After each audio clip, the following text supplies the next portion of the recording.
The world sees you exactly as you see yourself. So if you see your disabilities, the world will see your disabilities.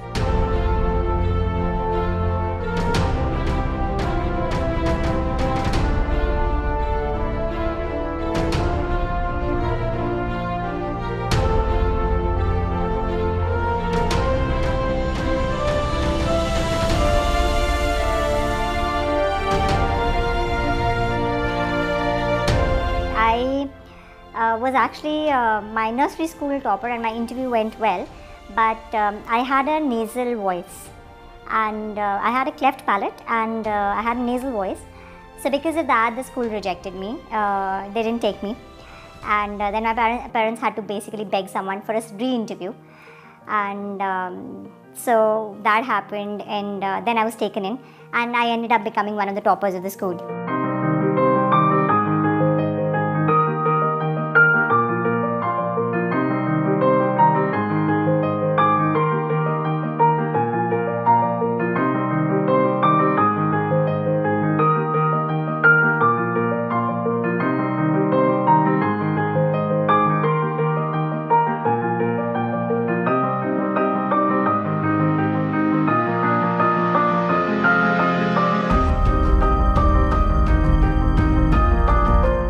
Work 20-hour days, and I've always had this thing about needing to do something more impactful with my work, with my life. And I was very, appreciated in my company. I was doing extremely well, and I loved my job as well. But I was missing that emotional satisfaction of having made a difference. Or end of the day, it was all about earning money, and that's not something that gets me going. That's not something that gets me wanting to do, put in effort. And I was realizing that I needed my days to have meant more. If I was working 20-hour days, then I needed to have made a little bit more with my day than this. And I thought that if I work 20-hour days for the country, then there is so much more that I can do. That there is so much that I can help change. That there's so many people whose lives I can affect in a positive way. And that's how I decided to finally quit my job and get into civil.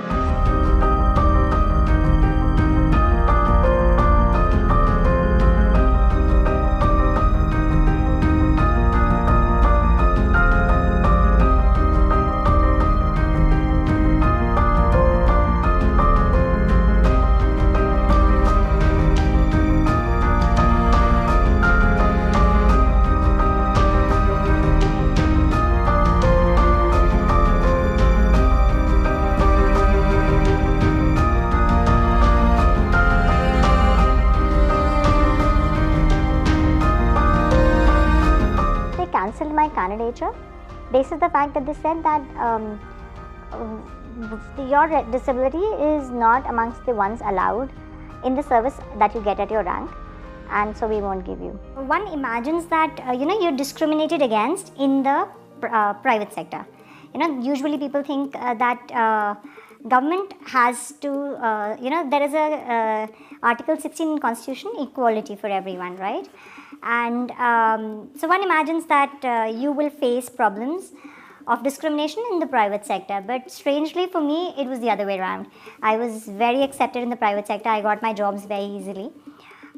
But in the government, when I came, despite the fact that they agreed that yes, you can do the job, they didn't give me the job because somebody had forgotten to put my disability as one of the disabilities that was recognized. So it was very strange, and it was quite surprising actually, because you've cleared, everybody accepts that you have this disability, and everybody accepts you can do the job. But then suddenly it's like, oh, we forgot to add this one. We forgot to think that this kind of case can exist, and hence we won't give you the job.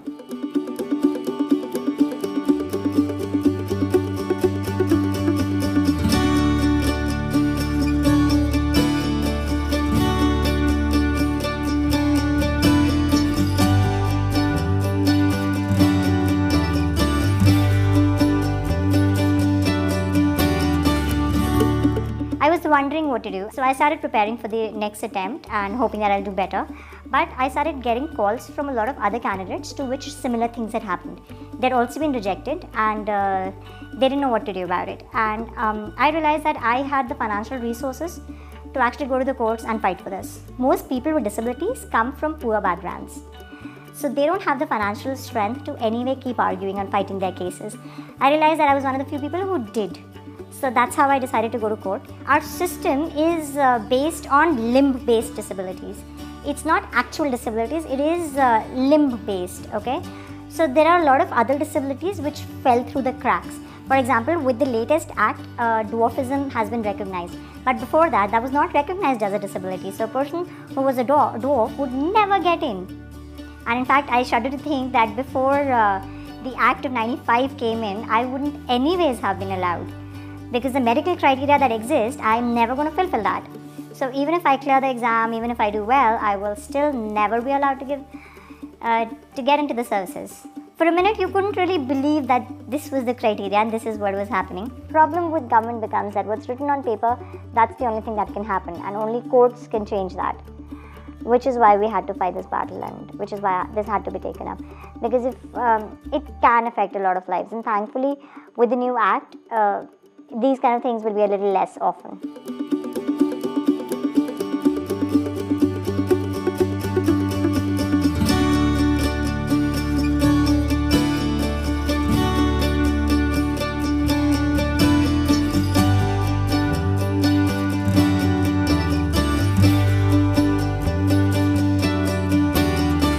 Problem is, you cannot remove a stigma till you bring people into the mainstream. I cannot think positively about you till I interact with you on the same platform, right? And that's where it's very important for people of all types to be in our educational as well as our working space. Because that's where people really interact with each other and get to know each other. I'm trying to get PH and transgender candidates into the services because well, if you want to improve people's opinions of certain people's capabilities, you need to put them in places like my office. You know, if I ask these people to open a shop and sit there, a person may go and buy from some other shop.